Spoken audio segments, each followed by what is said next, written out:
Determinar la antigüedad de la sábana santa jerezana de la Merced, una de las pocas copias autenticadas de nuestro país, no es tarea fácil.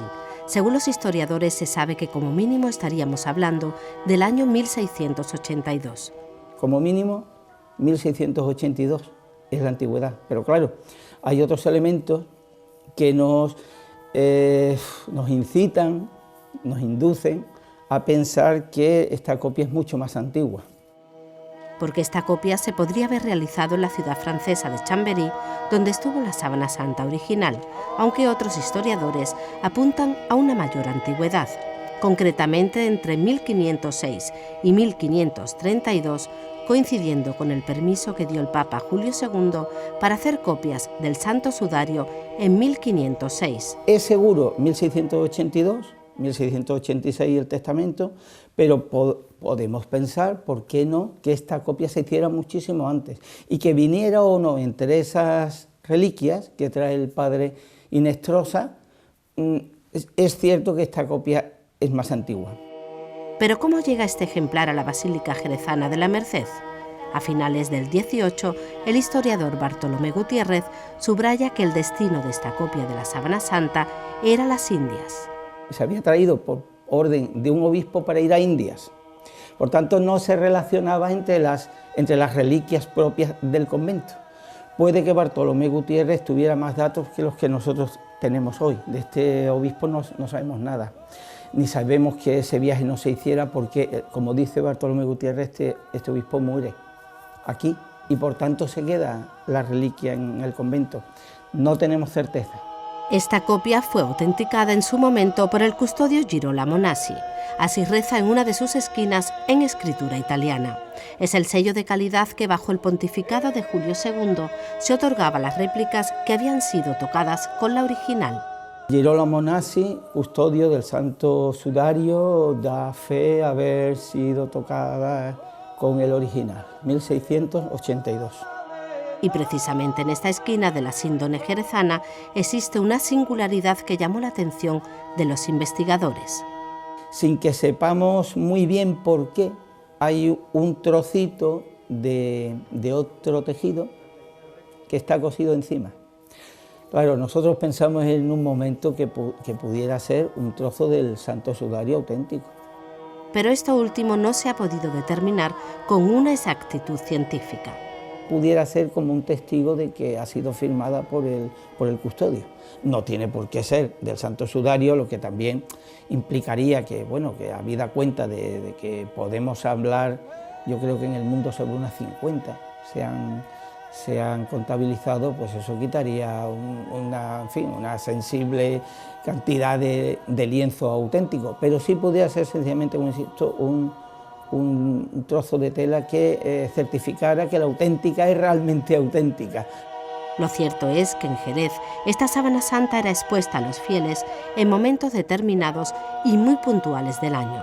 Así lo recogen los ritos conservados por la Orden de la Merced, y fue así hasta el año 1931.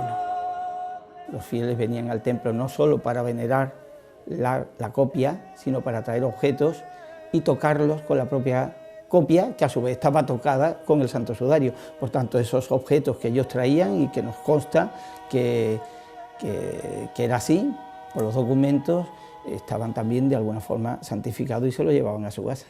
Así que era una presencia, hay que entender también una sociedad en que la presencia de la religión y del catolicismo es mucho más potente, ¿no?, que hoy día. Después se conservó en el interior del templo, concretamente en este cofre. Para que éste pudiera ser abierto, se precisaban 3 llaves distintas en manos de 3 personas. Aquí estuvo guardada durante 80 años, sin ser expuesta al público. La sábana santa jerezana es singular en muchos aspectos. Las medidas son muy ajustadas a la del Santo Sudario, 1,5 metros de ancho, 1,20 m y 4 y pico de longitud.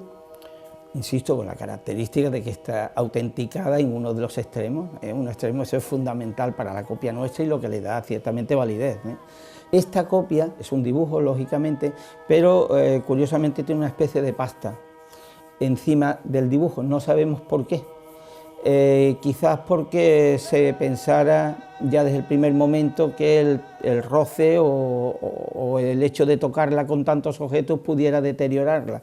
En cualquier caso es singular, no hay muchas, yo no recuerdo ahora mismo ninguna de las mismas características, pero en el resto de medida y de dibujo, quizá un poco más tosca, alguien puede parecerlo cuando vea otras de otro tipo, un poco más tosca, menos fina, menos trabajada, pero por eso mismo también puede ser indicio de que es más antigua. Se sabe que hasta la década de los 30 esta copia era expuesta a los fieles. Se solía exponer cada viernes de Dolores, los Jueves Santos o el 15 de agosto. Los investigadores han podido contactar con algunos testigos directos de aquel ritual. En concreto, han podido hablar con una señora que hoy tiene 103 años. Ella recordaba con una precisión milimétrica lo que ocurría aquí. El testimonio de esta señora, así como los recortes de prensa del año 1934, han arrojado luz al modo en que se exponía esta copia a todos los fieles. Según este ritual, esta sábana, digamos que se colgaba de dos varales. Y esos varales, diáconos y los acólitos que estaban aquí, los extendían. Y los fieles pasaban por delante para su veneración y, como hemos dicho antes, para hacer que los objetos que traían fueran tocados por ese lienzo. Se exponía en el presbiterio, se colgaba de esos varales, se extendía, y en la extensión, mientras estaba extendida, el pueblo pasaba para su veneración, para besarlo, para rezar, y esos objetos se tocaban. Es justo lo que dice el ritual, y ella lo recordaba. Yo no le había dicho nada del ritual, por tanto lo recordaba de una forma absolutamente precisa. El Centro Español de Sindonología se interesó desde un principio por esta réplica de la sábana santa, conservada en la Basílica de la Merced, pero nos preguntamos si este lienzo todavía podría seguir aportando información. Yo creo que sí, porque deberíamos escarbar. Nos quedan pocos sitios ya, ¿no?, donde ver más datos, pero desde luego quisiéramos tener un enlace entre los primeros años de estas copias y esta fecha de 1682. Es decir, ¿por qué Fray Ángel Alberto va a tener una copia él, sin más? No cabría pensar, yo creo que esto debe estar relacionado con alguna traída de reliquias, que puede ser la que hemos dicho del padre Inestrosa en 1571 o algo, porque no es una cosa normal. Es decir, y el hecho es que en el testamento el padre Fray Ángel Alberto lo trata como un objeto propio. Debe haber algo que se nos escapa y que confiamos en poder encontrar. Está claro que la curiosidad existe y seguirá existiendo, y por supuesto hay que valorar el hecho de que contemos en Jerez con esta pieza, ¿no?, que es muy singular. Claro, aquí hay que darle el valor que merece, no ya por su valor religioso, sino por el valor histórico, ¿no? Igual que vamos al Museo Arqueológico a ver piezas antiguas, esto es una pieza como mínimo del siglo XVII y seguramente de principios del XVI.